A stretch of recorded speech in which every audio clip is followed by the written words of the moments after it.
Perhaps before I start, maybe just a comment, because I haven't put it into the presentation, but back in June, July, we asked representatives of the different European level organisations what you would like us to focus on today.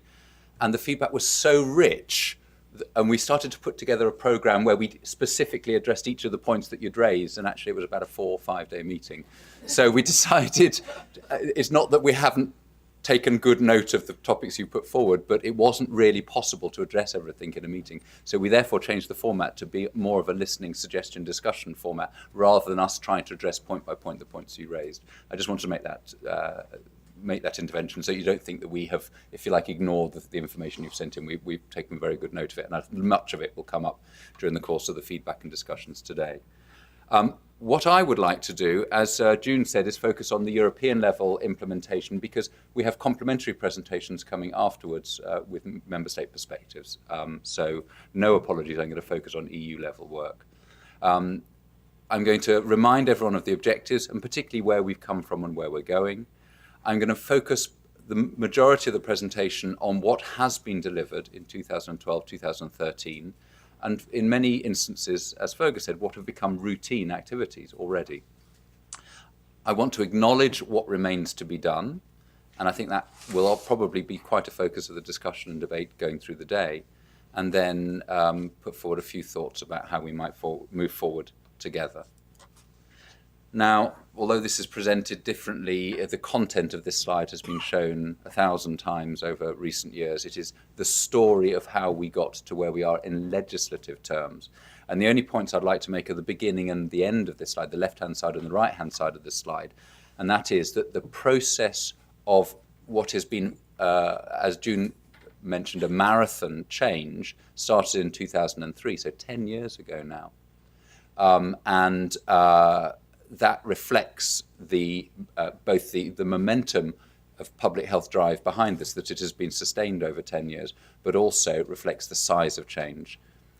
The other thing I want to highlight is that we thought that the massive changes of 2010 were the changes we had to implement, but based on the mediator issue and the so-called stress test led by the Commission, and then the new legal proposal, we have new legislation adopted in October 2012, the last parts of which become applicable in October this year. Now, although the scope of that is perhaps less than 5% of the original 2010 legislation, it's still more change. And I think it's important to acknowledge that we are not just in process terms, but also in legislative terms going through continuous change, which is obviously a challenge for all of us, but also an opportunity for ongoing improvement for public health. Again, a slide many of you have seen before, or different versions thereof, but it's really important to remind ourselves what we're trying to achieve, so I make no apologies. Where the whole strategy over recent years and the objectives of the new legislation are to promote and protect public health by reducing the burden of adverse drug reactions and optimizing the use of medicines. And the sub-objectives, the ways of doing that, are the bullet points below. And just to remind you, clear roles and responsibilities for the different actors, make pharmacovigilance as science-based as possible, make it risk-based and proportionate, increase the proactivity and planning, reduce where possible duplication and redundancy, integrate benefit and risk where appropriate, ensure robust and rapid EU decision-making, strengthen the EU network, engage patients and healthcare professionals, increase transparency and accountability, and provide better information on medicines. So that's what we're striving to do. That's what we've been striving to do in recent years, and that's, I have to say, what we're going to continue to try and do. I just wanted to acknowledge some of the challenges, and in previous discussions we've had quite detailed discussions and presentations on some of the challenges we face. So this is really just a very high-level headline, but major resource constraint is probably the most important environmental factor that has come at the same time as this massive change, this ambitious legislation for public health. And de facto, there has been no new resource, certainly on the regulatory side, for pharmacovigilance, either in financial terms or human resource terms. So we have had to do everything through reprioritization, through efficiency gains, through doing it better. And I would imagine that's largely the same on the industry side, on the patient association side, healthcare professional association side as well. The economic cycle and the economic crisis of 2008 came at about the same time as big, ambitious public health legislation. The other thing to mention is just the sheer size of change. This is not a few tweaks to the system. This is really major change with new business processes, re-engineering of all of the existing business processes.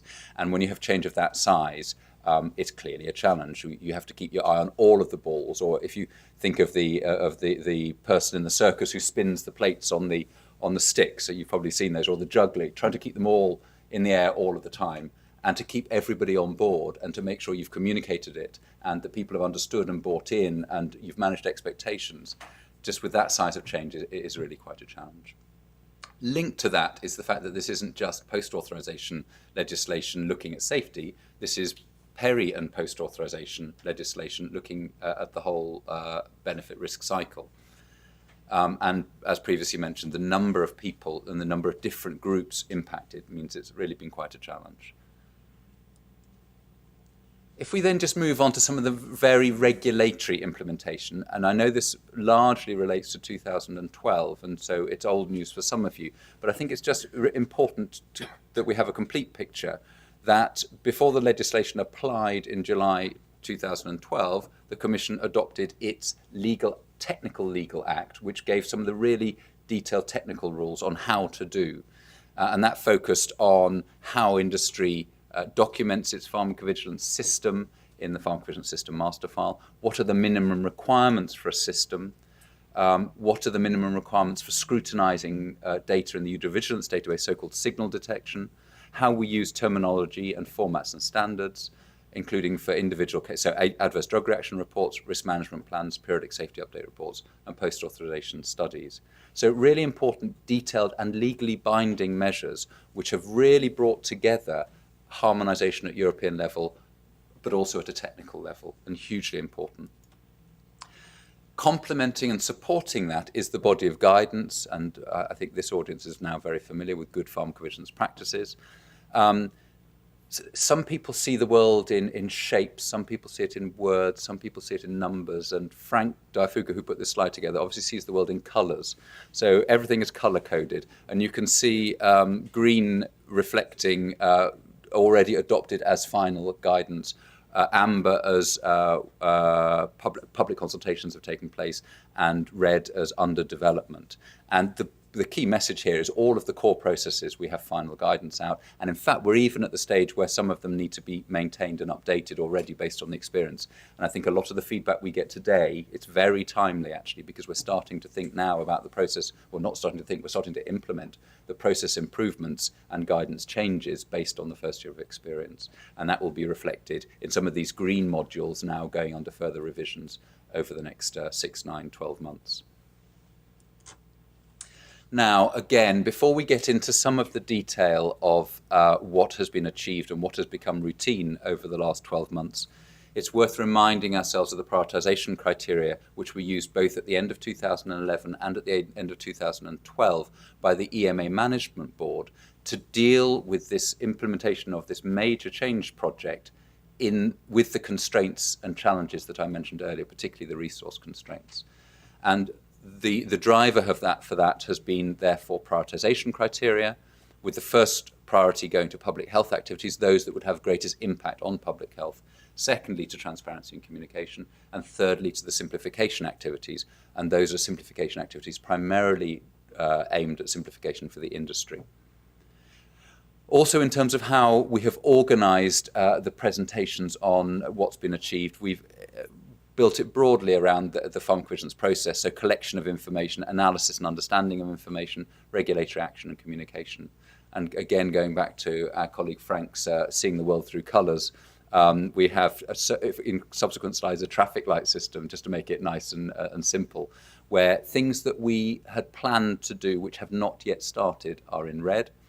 Amber is the things that are work in progress, and green things that have been completely implemented. That doesn't mean we won't further refine, but they've been implemented. We've met the work plan goal. So here we go. What we're going to do in a moderately granular set of slides over the next 20 minutes or so is discuss what's been delivered and in many cases what is now routine. And I think that's really one of the key messages. This is now, in many of these business processes are now completely routine. They're running every month, every day, every week. And you'll see a number of slides like this in this presentation, and it's based on the work planning in 2012 and 2013. And I suppose in a way, this is kind of school report, report against work plan projections. So that's how it's structured. So let's start with collection of key information on medicines. Risk management plans. We stated that we would establish and operate new procedures for requesting and assessing risk management plans. And I'm pleased to say that that started on target with the date of application of the legislation in July 2012. And we tried to facilitate the submission of high quality risk management plans by the industry through the provision of templates. And the new format, according to the Commission's implementing regulation, became compulsory from January 2013. In terms of volumes, again, we've shown some data along these lines before, but this really is an important slide because go back 15 years, there was no, or in fact, go back 10 years, there was no such thing as a risk management plan. There was ad hoc planning of data collection, but there was not routine planning. Now what we can see is approximately 50 to 60 risk management plans going through the PRAC each and every month. So a very large volume of work. And basically for all new applications for marketing authorizations and for important products with risks on the market, there is a risk management plan or will be one.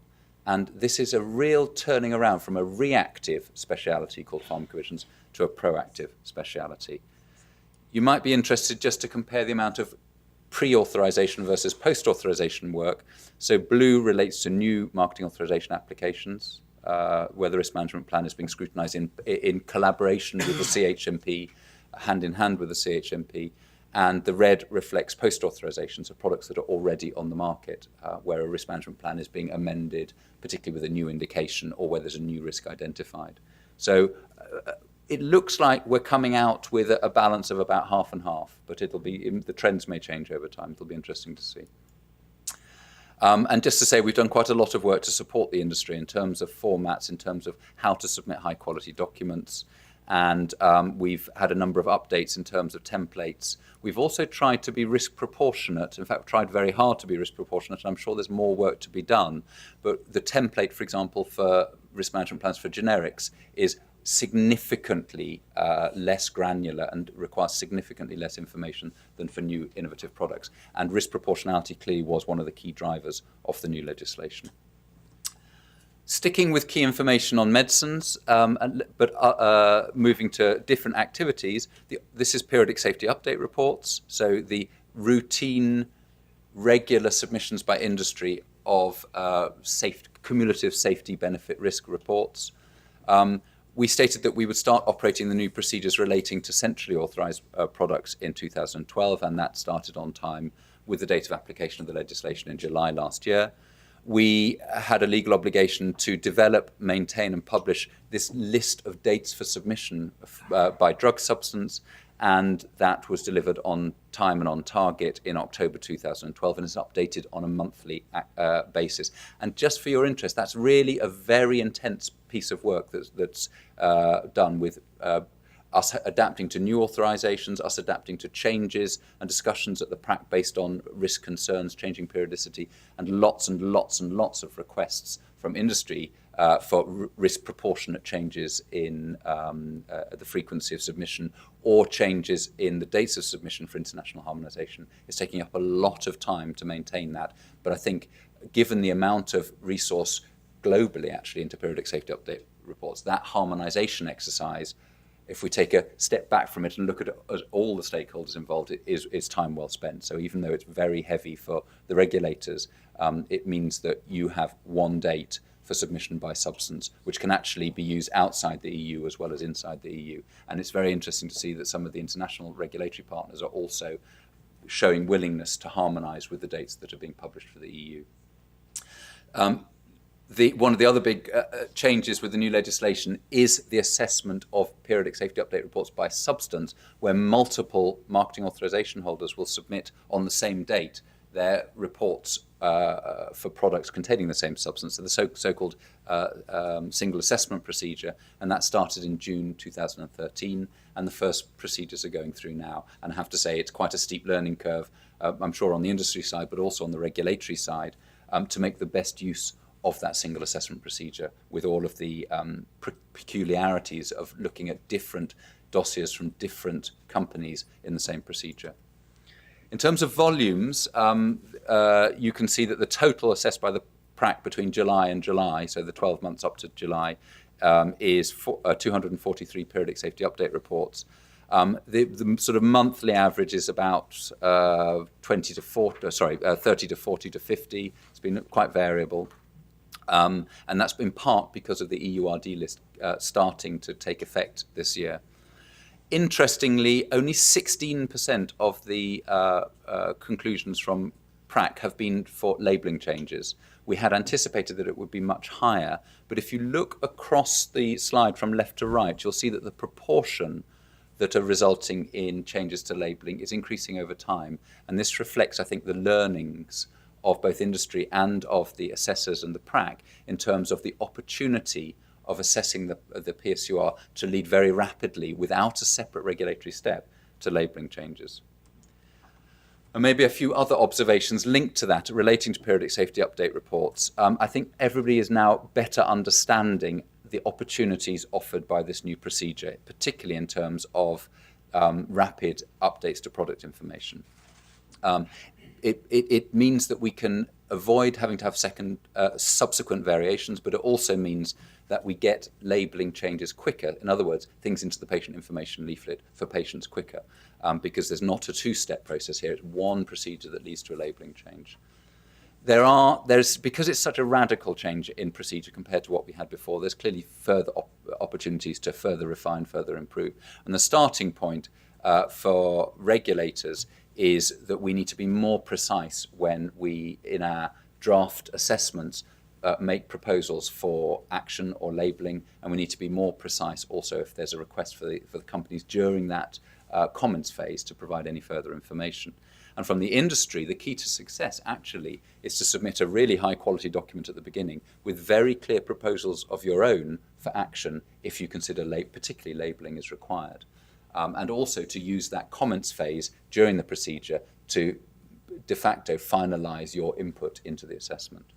So clearly, really big opportunity for better assessment, integration of benefit risk, and more rapid labelling changes for patients. And we're still on the learning curve, both for the regulators and the industry, on how to optimise this. And there will be further training provided over the months and years to come. A lovely, nice, colourful traffic light slide here. So we're now on post-authorisation safety and efficacy studies. In terms of implementation of post-authorization safety studies, PAS stands for post-authorization safety studies, the procedure for centrally authorized products started on time in July. The Commission ran on target its consultation on the so-called Delegated Act. This is the legal act which will state when a post-authorization efficacy study might be required. It ran that consultation as predicted on time at the beginning of this year, and we're waiting for the final outcome of that. The Commission has not publicly stated a time schedule, but we know they're working hard on it. Post-authorization safety studies for nationally authorized products started in 2013, and post-authorization safety studies in terms of the new legal provision that talks about encouraging marketing authorization holders to collaborate on post-authorization safety studies. This is work in progress and will be a longer-term strategy and will be really quite important, because what we're really trying to do is change culture over time and get companies to work together where they share a common challenge, if you like. And clearly the regulators can be a catalyst for that, but we need to think carefully about how to make it work optimally with the resources available. Finally, in terms of methodological guidelines on efficacy studies, the legislation requires the EMA to develop scientific guidance. Clearly, we can't do that ahead of the Commission's Delegated Act, because the two are very closely interlinked, and the scientific guidelines are subordinate, if you like, in the hierarchy of rules to the Delegated Act. But we are going to do some preparatory work, and we have an expert workshop on the 24th and 25th of October to look at methodological questions in terms of big, simple clinical trials, in terms of registries, in terms of epidemiological designs, and what are the challenges in terms of efficacy endpoints. Just thought you'd be interested that the levels of transparency relating to post-authorization studies has gone up dramatically with the new legislation, and we took a pragmatic decision back in 2012 to adapt the NCEP studies register to be the EU post-authorization studies register. We now have 135 studies registered, of which the majority have been registered since the application of the legislation. It was quite a new database, but obviously the requirements in good pharmacovigilance practices and in the Commission's implementing regulation for transparency have led to a lot of those registrations in that database. So I think that's a success story. What about electronic submission of core medicines information, so the so-called Article 57? First of all, what did we say we would do? We said we would start to validate the information received in 2013, and we have started. We said we would initiate limited quality assurance of the data being submitted on medicinal products authorized in the EU, and that is work in progress.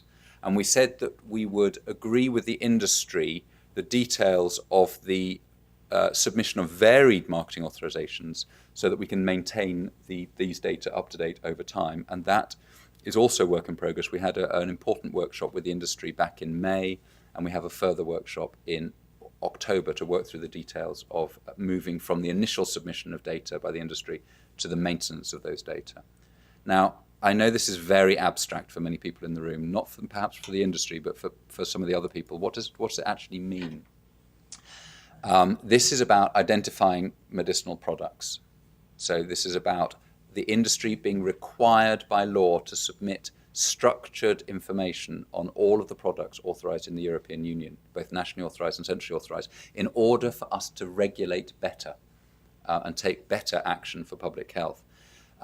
Just to orientate you, and this gives you an idea of the granularity of information, and there's a business case, a need for each of these different lines when you go into the detail of how the data can be used. And you can see we've just given one example, Abilify here, as one medicine, just to make it a little bit real. And you can see that we're collecting information on the substance, on the product, in pink on the organization, so the marketing authorization holder, and in blue what we call referentials, so things like the dose and pharmaceutical form, whether it's a tablet or a capsule, etc., etc.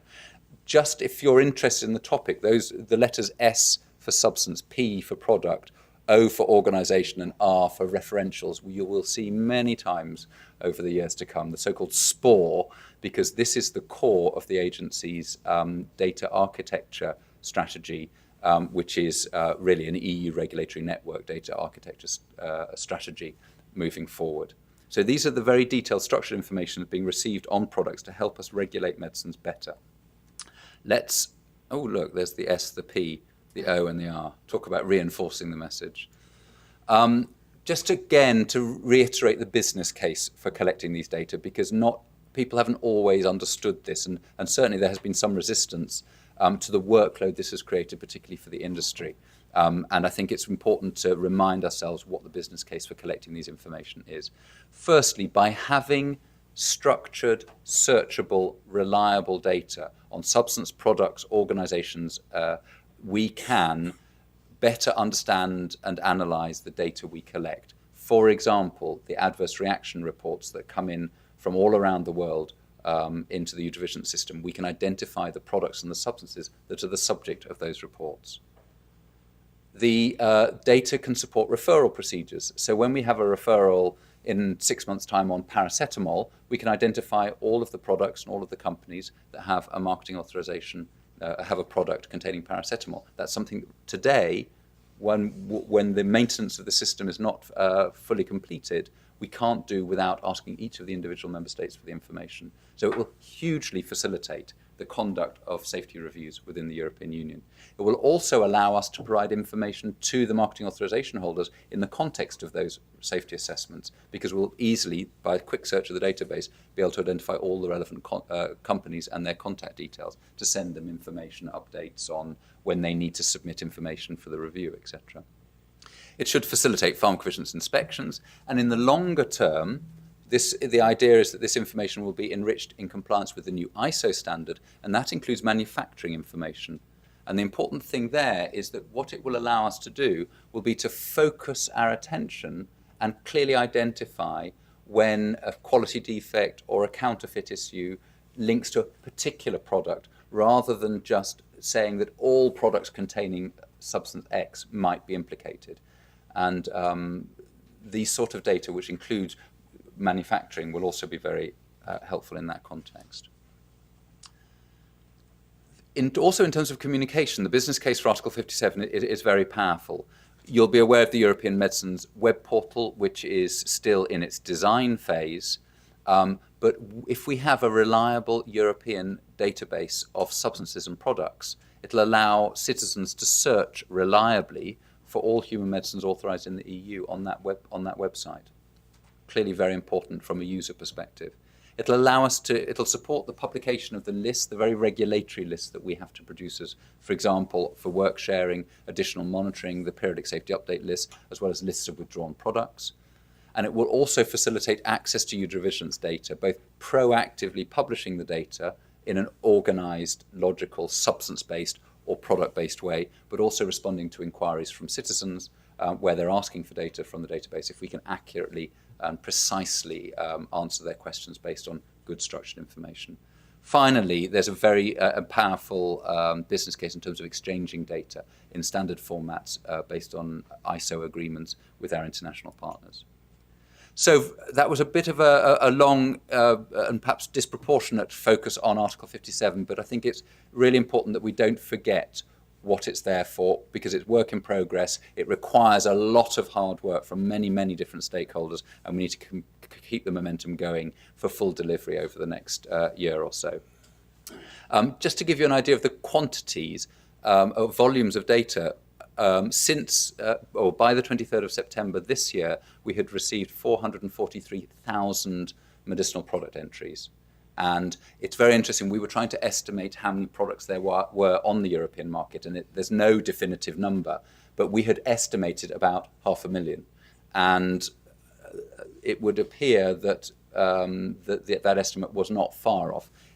Almost certainly there's still some non-compliance. There's some products that haven't been registered in the database, but we're approaching 500,000 on the European market. So very interesting in terms of the shape and size of the European market for medicinal products. We're continuing to receive new entries on a daily basis, so that clearly isn't the total.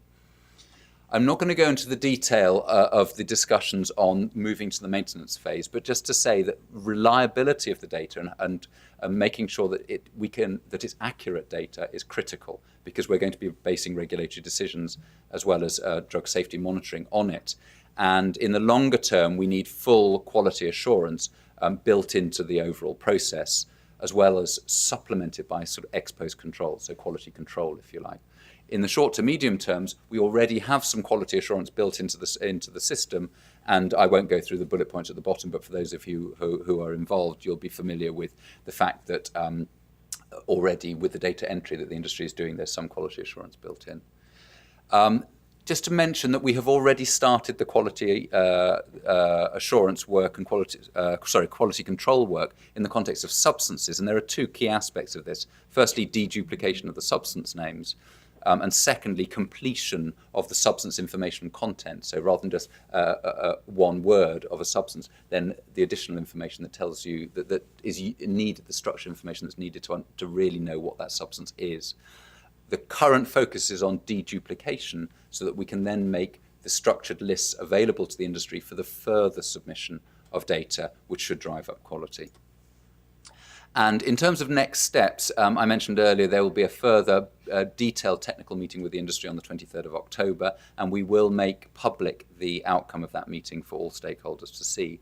And as I suggested earlier, this Article 57 work is really feeding into the overall data architecture work of the agency, which is a longer-term project, which is really focusing on substances and products now, but moves into referentials and organizational information over time, and really is the holy grail in terms of high-quality, accurate, reliable medicines regulation and really good coordination at a European level and at an international level of medicines regulation. I'll leave out that slide, which is a bit involved, perhaps. So, what about patient reporting?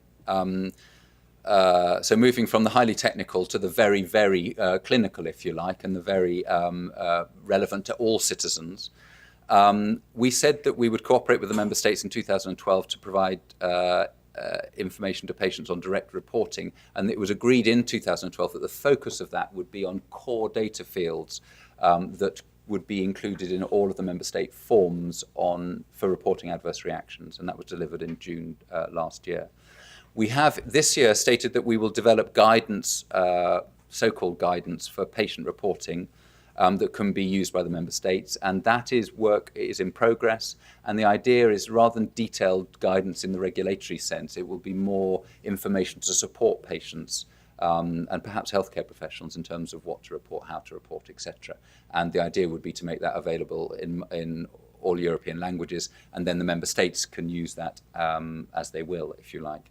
And that's work in progress. Some numbers, not the most beautiful graph, but actually quite revealing. If you look at the year before July 2012, from the European Economic Area, so EU broadly, EU and partners, if you like, we received 15,000 reports from patients at a European level. So via the member states, via the companies coming to the Eurovigilance database. In the 12 months from July 2012, that had gone up to more or less 25,000 reports. So 10,000 increase. Now, if you think of 500 million citizens, that doesn't seem a lot, but you're starting from a very low base. So an incremental increase of that size, I think, is really encouraging that the message is getting through that patients are now empowered and should report their suspected adverse reactions. And I would hope, maybe not the rate of growth, but certainly incrementally, we will be going up year after year after year as patients access this new opportunity, if you like. They can find the reporting forms, be they paper, be they online, be they apps in the future on their mobile phones, etc. So I think that's a good news story, because that was one of the headlines of the legislation: empower patients to report, and it's already happening in real life. This is more abstract, but these are the total reporting to the Eurovigilance system in its from both the EU and outside the EU. And again, very dramatic increases, which is less to do with more reporting at a clinic level and more to do with changes in the reporting requirements. So it's basically because the industry is reporting more by law than it had to in the past, both from inside the EU and outside the EU. So this is a reflection of the change in legislation applying to marketing authorization holders. I think that's the main driver of this. And if you break that down into the different groups of healthcare professionals, patients, etc., and it's probably not worth going into too much of the detail here, you can see that the increase is across all the different groups. And if you split it into Europe, so EA is Europe, and non-EA, which is largely driven by the US, but it's obviously all other all other countries.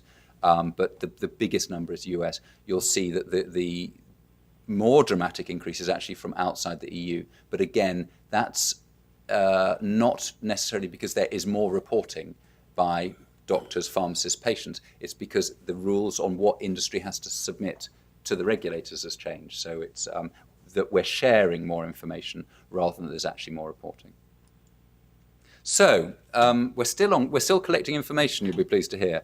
And we stated that the new legislation that is just about to become applicable, the so-called mediator legislation, requires lists of medicines on withdrawn products and we have to develop a business process for establishing, maintaining and publishing that list.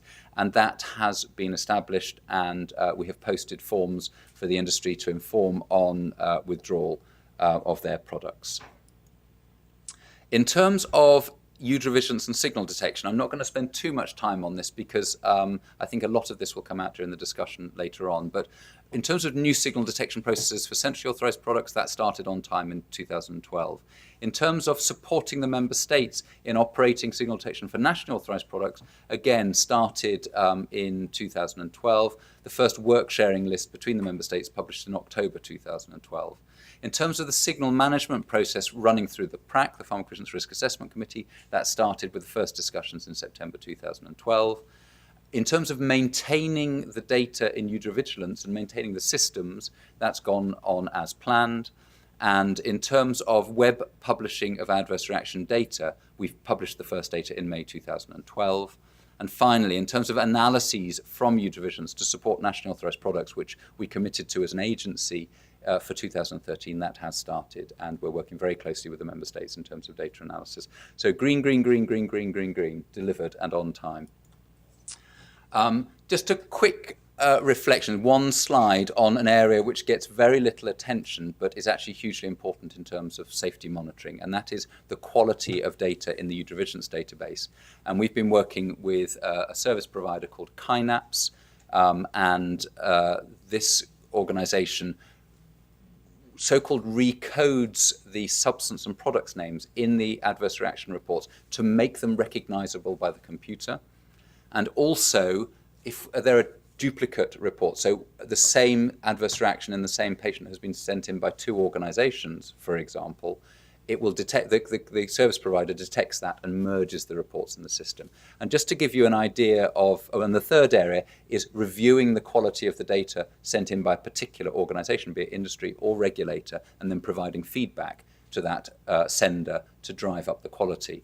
And just to give you an idea of the volumes of work going on here, nearly 90,000 substance and product names recoded to make them recognizable by the computer, over 100,000 duplicates removed from the system, and 242 assessments of quality and feedback provided to the senders to drive up future quality. So really important work, and often not given the credit that it deserves in terms of its public health impact. What about signals detection? I have to say it's one of the real step changes in drug safety has been the work going on now at European level in terms of signal detection, because before this new legislation, this was all going on underneath or off the radar screen. It was all, the transparency relating to signal detection only really occurred once a safety issue had been well worked up. In addition, the level of scrutiny and prioritization and intellectual thought going into possible new safety issues is now getting much more attention, because you have an expert committee looking routinely at new signals coming through. And that's what this slide shows. It's the different signals scrutinized by the PRAC month by month, and you can see the volumes are sort of 10, 14, and it also breaks it down by color to show you what the outcome was. So if it's green, PRAC recommended a referral. If it's red, PRAC recommended changed product information. And if it's blue, there was further review, so usually a request to the industry to submit further data to further evaluate the potential safety issue. This is all in the public domain, and this has really been a step change in terms of the level of European work going on in terms of new safety issues, but also sharing that with stakeholders. Just to mention that in the coming days, probably middle of next week, we will make two things public. Firstly, we will start publishing standalone recommendations on signals, and they'll come from the September meeting. And also, we will publish a list of cumulative signals, so all the signals that have been through the PRAC since September last year, so that they're easily referenceable by stakeholders. In addition, I haven't got a slide on it, we'll be making a question and answer document available, particularly for the industry, because there are certain procedural questions that have come up about when we make information available, how we coordinate it at European level, etc. And hopefully that question and answer document will be helpful to the industry in dealing with the signal detection and management process. Now, additional monitoring, huge interest. This is there was an obligation for us to develop and publish a list of medicines under additional monitoring, and this was published in April this year for the first time. We then need to ensure that product information is updated with the relevant information on labeling and the so-called black triangle symbol. And if you look at the numbers at the bottom, there are currently 119 rows on the additional monitoring list, so products broadly on the additional monitoring list, and that's gone up from 106 when we've, well, it's gone up from 106 in June to 119 in August. The Commission asked me to remind you what the criteria were, and this is a kind of summary, but what goes on this list is medicines containing a new active substance authorized after the 1st of January, any biological medicine authorized after the 1st of January 2011, products authorized under certain regulatory criteria called conditional or exceptional conditions of the marketing, Obligation, where there's an obligation for a post-authorization safety study, keyword there being obligation, so where it's been imposed by the regulators rather than being done voluntarily by the industry. It brings, and also where there are stricter reporting of adverse reactions, so where we've imposed something beyond what the normal legislation says for the product.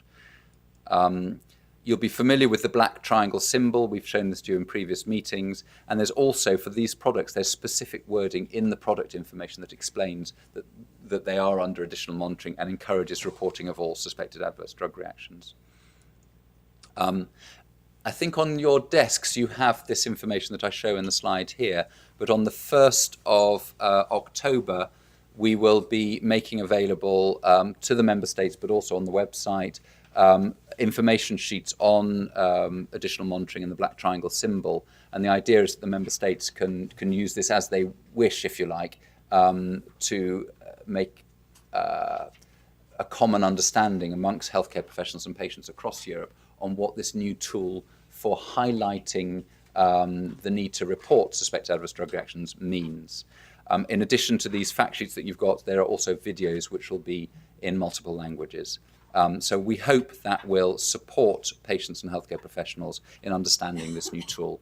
Maybe just to mention, the reason we've timed it for now is that the first product labelled with the black triangle will be seen on shelves over the coming months. So now is the time that people will be asking themselves, what does this mean? Medication errors, hugely important, makes up a very large proportion of avoidable adverse drug reactions and harm from use of medicines. We stated that we would establish guidance, best practice, considerations on medication error prevention and reporting, and we held a major workshop in February this year, which was, I think, a big success, where we brought together the patient safety world, the regulatory world, and all the relevant stakeholders, particularly the patient and healthcare professional groups, and had a really rich discussion on the challenge of medication errors, the different understandings of different stakeholder groups, and how we might collaborate and work together to take some steps to reduce the burden. And we're currently discussing with the member states how best to do this, and also with the European Commission, who have a working group on patient safety, which tries to coordinate at a European level the patient safety work and healthcare delivery work in the member states. And I won't say too much about the PRAC because June Rain will give a more PRAC-orientated and perhaps more public health-orientated presentation afterwards. But just in terms of completing the reporting against what we said we would do, we were committed to establish and running the new committee, the PRAC, and of course the new responsibilities for CMDH and CHMP. And the PRAC met for the first time in July 2012, running its new processes. In terms of PRAC outputs, we stated that we would establish a strategy for supporting PRAC assessment with recommendations for best evidence. This is work in progress, and these slides on the left you've probably seen before. It's just by process the volumes going through PRAC. And the slide and the diagram on the right, the pie chart on the right, shows by time the amount of time the PRAC is spending on different types of process. And I think the headline there is, and very appropriately, that the referrals are taking up most of the time by process, because these are the biggest public health issues generally. In terms of transparency, the meeting highlights, this is a screenshot from the website, just to show you that the very high levels of transparency relating to what's coming out of PRAC. And in terms of the strategy to support the PRAC with best evidence, without going into too much detail, at a very high level, the concept is that PRAC will identify needs for additional evidence, let's say in the context of a referral, when a referral is starting. We then analyse the request from PRAC.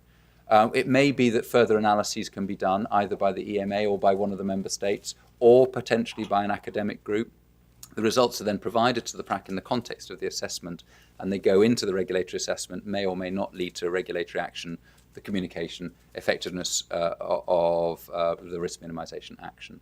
So this in many ways is the same cycle you would say for risk management planning, but in the context of what we as a regulatory network can do to support major benefit risk reviews, so largely referrals. This is the cycle that we are using in terms of our thinking to support the PRAC. So in terms of referrals then, that was a nice link. Operation of the new referral procedure started in 2012 and the first referral was launched in October 2012.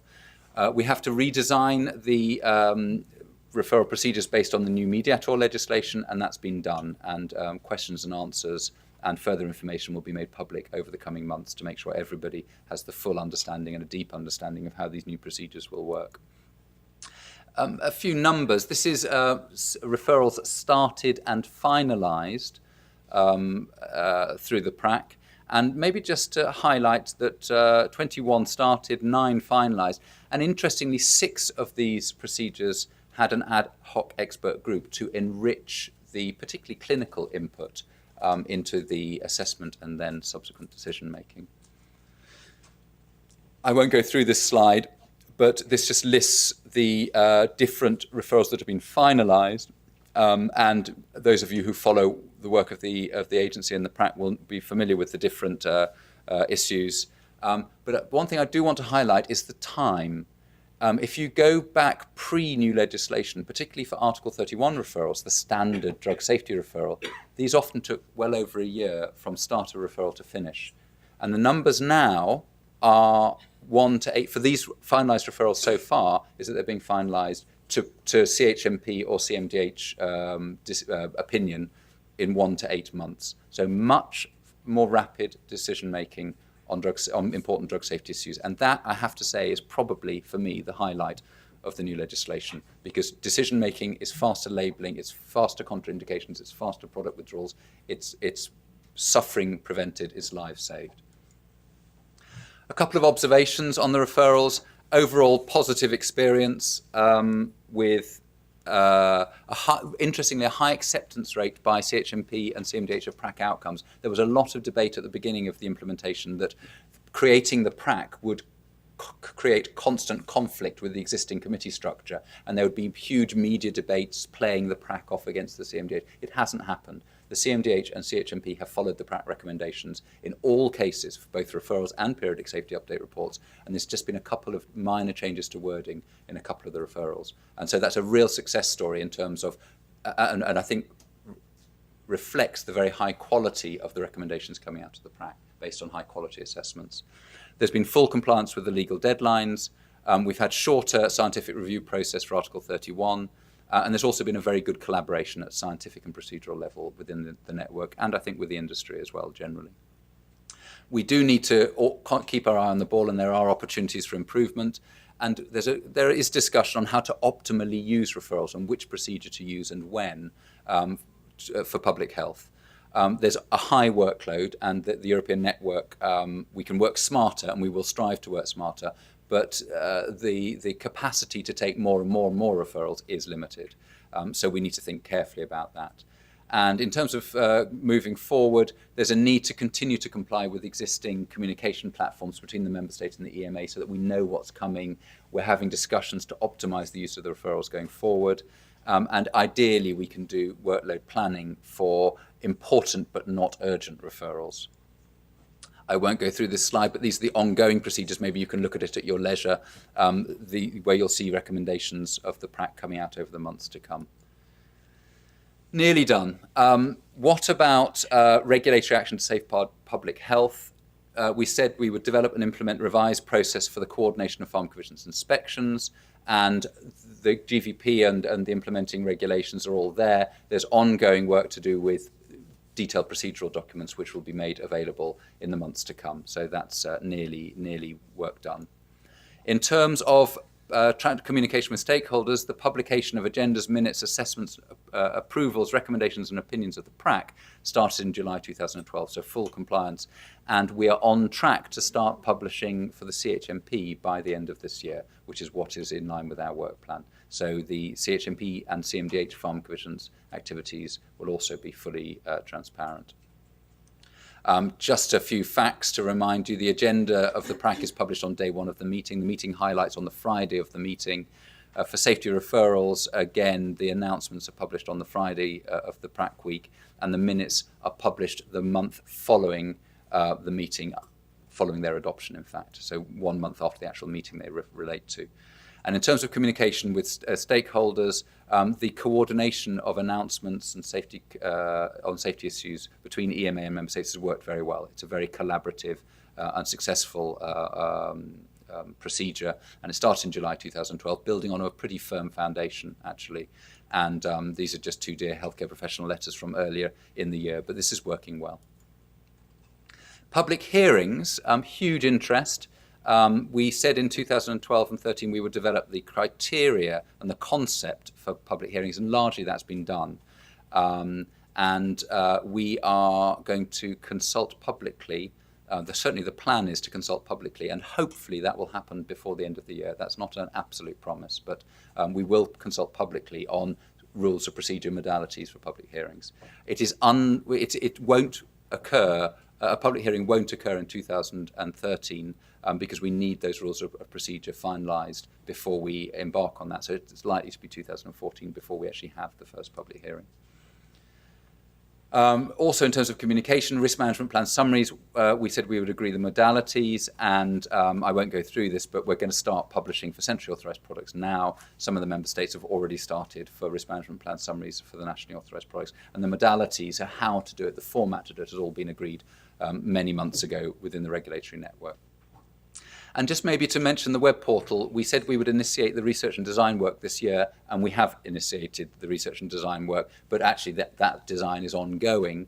And just to remind you, particularly for the industry, that legally the EMA corporate website is acting as the EU Medicines web portal. So the articles in the legislation that say to the industry that you need to keep your product information up to date with the recommendations and opinions on the web portal, that means the EMA website legally, because of that legal notice. And that's really important in terms of your obligations for up-to-date product information. Now, all of the previous slides have focused on what we've achieved and what's now become routine. And if it was self-congratulatory on behalf of the EU network and the industry and the patients and the healthcare professionals, then no apologies, because we have achieved an enormous amount. But we now need to just pause and look forward, because there's an awful lot still to be done, and we need to acknowledge that publicly, particularly delivery of technology to support simplification for the industry. It's not all, but that's the headline of the work that still needs to be done. So, literature monitoring. This is the EMA service to industry for population of Eurovigilance with case reports for old substances. In terms of the Eurovigilance system, delivery of the enhanced functionalities and the IT system whereby an audit will then lead to centralised reporting by the industry to EMA only, so simplification for industry. In terms of the maintenance phase of Article 57, so this structured information on products and substances, that's well underway, but we need to finalise it and deliver it, which will be into 2014. Periodic safety update reports, we need to deliver the so-called PSUR repository, which will then allow industry to report to EMA only its electronic documents, and then the member states will access them through that. So again, a simplification for industry. In terms of risk management systems, we have do lots of work on risk management planning, but we don't yet have a systematic system for measuring the effectiveness of risk minimization, and that's a longer-term strategy. It's not necessarily technology, it's about perhaps studies, looking at routine data sources, etc. And in terms of transparency and communication, delivering an EU Medicines web portal and public hearings is clearly still to be fully delivered. And I think it's important to say we will get there. We have to get there. We're legally obliged to get there. And we'll get there faster if we work collaboratively with all the stakeholders involved, and as we have been for the last few years. Just a lovely graphic that many of you will see before to show what working together looks like. This is how EMA and member states work together on implementation of the legislation with the Commission. You don't need to look at the details, but it's based on project teams and governance and so on. This is the reality of working together, as is this stakeholder meeting we're at today, is the realities of working together, as are public consultations, as are dialogues, etc. So last 2 or 3 slides. What have we achieved? Well, we've achieved a huge change which has delivered for public health improvement. We have better public participation. I'll just give you a few little examples. Increased patient reporting by 10,000 reports in the European Union. patients and healthcare professionals voting on benefit risk issues within the PRAC, better planning with risk management plans now routine, better evidence with routine identification of data needs for referrals, faster decision making with referrals finalised in 1 to 8 months, and periodic safety update reports leading directly to labelling changes, dramatically increased transparency with agendas, minutes and signals, and better information, examples being the black triangle, information on ADR reporting in the patient leaflet, and faster warnings into product information.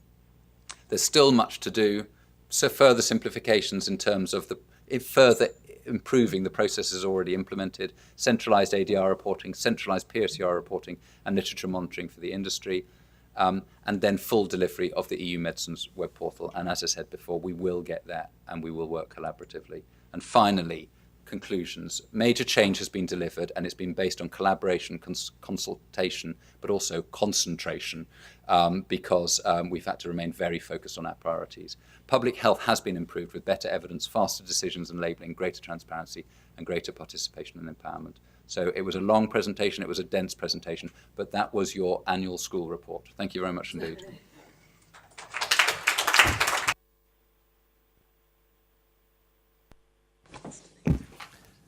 Thank you very much, Peter. I think that's an excellent overview of all the achievements we have and of those things where we still have to go forward in our progress on those. So we have some time now for clarifications, questions. Vicky. Thank you very much indeed. I don't think I could deliver so much useful information in so succinctly, so thank you very much.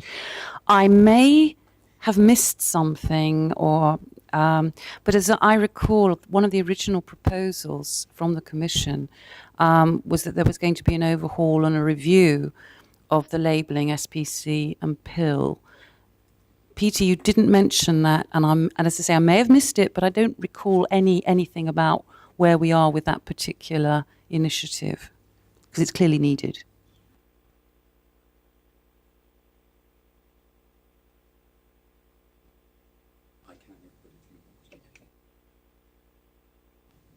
No, we haven't covered it because Commission weren't here today, and we asked them if they wanted us to announce anything particularly, so the things they asked us to announce were in the presentation.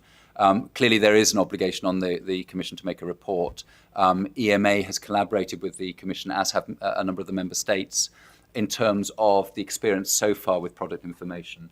But we have no specific information on the timing of the next steps from the Commission. But clearly it is an obligation, and they know it's an obligation, and it's work planned. Thank you very much, because my understanding it was meant to be due in January 2013, so that's very helpful. Thank you. Thanks, Val. Others? Oh, sorry. Hello. Hi, thank you. Sorry, I'm hiding behind your podium. Peter, you had a slide on the risk management plan summaries, and that clearly you mentioned that the templates had been agreed within the network. I don't think we've seen anything publicly on that. I was wondering if you could just wind back and give us a little bit more detail from an industry perspective on when we can see the templates, so we can anticipate, how we could be involved in that. Anna, I can see you there at the back, please. Hello. Yes, the template is actually what is currently as part of the generic risk management plan template in the website. So the part 6, and if you might have noticed that is a part that has evolved more over the year. So the current version for the summary was made public last April around Easter, and this is the basis that we are using for the risk management plan, which is going to be published. We are starting with the new marketing authorization.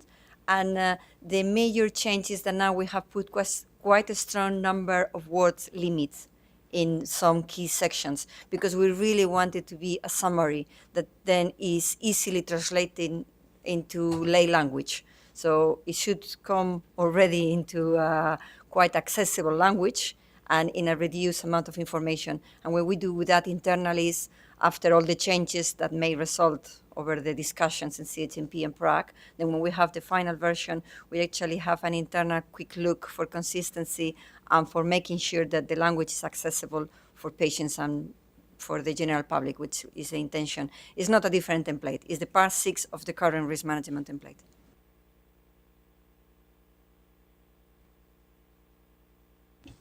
Hi, this is Maarten from EGA. Thank you for the nice overview and a very big, large presentation. It was very nice. I have a question on the slides where you show the hierarchy and the entries in the Article 57 database. I was wondering if there is a possibility to identify generic medicines out of this database. And then the second part of the question is, do you know how many entries are generic medicines in this database?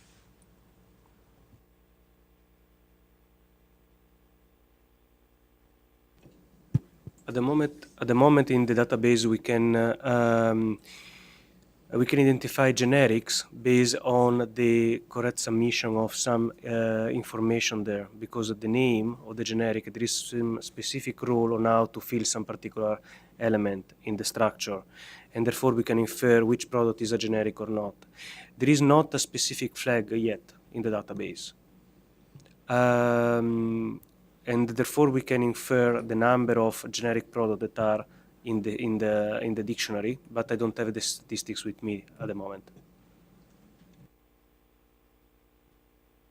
Okay, thank you, Paolo.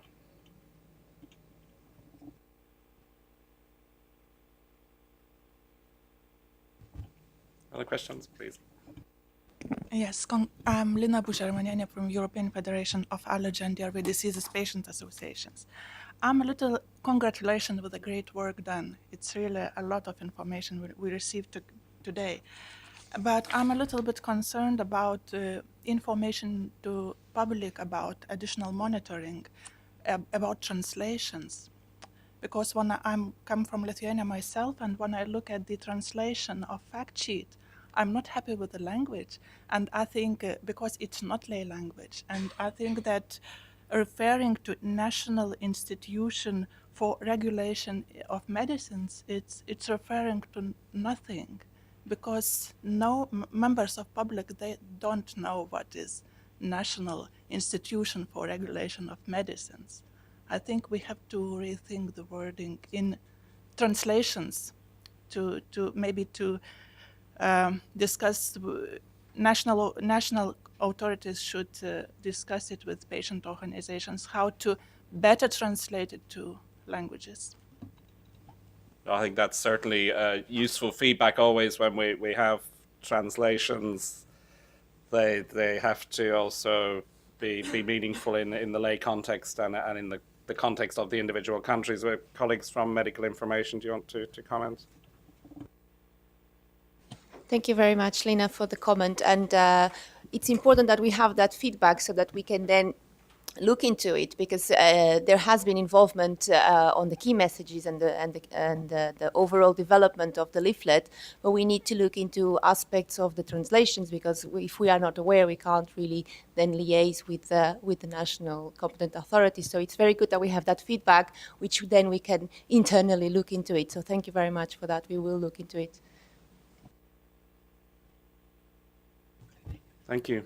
Please. Balwan from Milan. I was just being asked by my colleagues who actually monitor the websites for the referrals related to safety variations, is that they're saying that whilst the PRAC decisions are made to the public and documented, but when it goes to the CHMP or the EC or the CMDH, it's not clear when the actual approvals are made. So it's very difficult to actually determine the approval date, because from the approval date, then you have certain timelines within which to submit the variation and then to implement that into the PAC. So when companies are getting pharmacovigilance inspections, they actually look at those timelines within which the companies have submitted the variations. And because there is no a concise date to actually determine what the approval date was, from these other three bodies, it's very, very difficult to determine that. So I was just wondering if there was any sort of thoughts on that. Thank you. And this is an issue that we know about. There's two factors, probably. Firstly is that it's only over the next couple of months that we'll start publishing the pharmacovigilance outcomes systematically from CHMP. Secondly, when is the start date, if you like? And particularly for the generic industry, who's following on from a procedure that they may only been aware of, and they may not have actively submitted. It depends on the particular situation. It may not be clear what the start date is. To some extent, the questions and answer document on signals will partially address this, but there is also work to be done in being very clear in our public communications and in the implementation, particularly at a national level, on the timeframes, so that you have predictability, you know what your target is, and as you say, the inspectors then know whether you've complied with a target or not. We're working very closely with the CMDH, who clearly have an important role in terms of coordination of national implementation, and that's work in progress. But thank you for highlighting it, because I think it's important that we publicly acknowledge that there's more work to be done in this area. I don't know if June or Sabine, from a member state point of view, want to, because I think it's really about the implementation of particularly generics for nationally authorised products that's being referred. Well, just to support what Peter said, and we realise it's an important area, ideally every MA holder should be told the date. That would be an ideal, but we're not there at the moment. As you say, it's something inspectors will look at carefully, and you need to know what's your starting point, what's your day naught. Thank you. Okay, thank you. Yes, as we start to roll out more and more transparency, obviously we need to join up the pieces of that transparency as well, and make sure the messages are clear. More, please.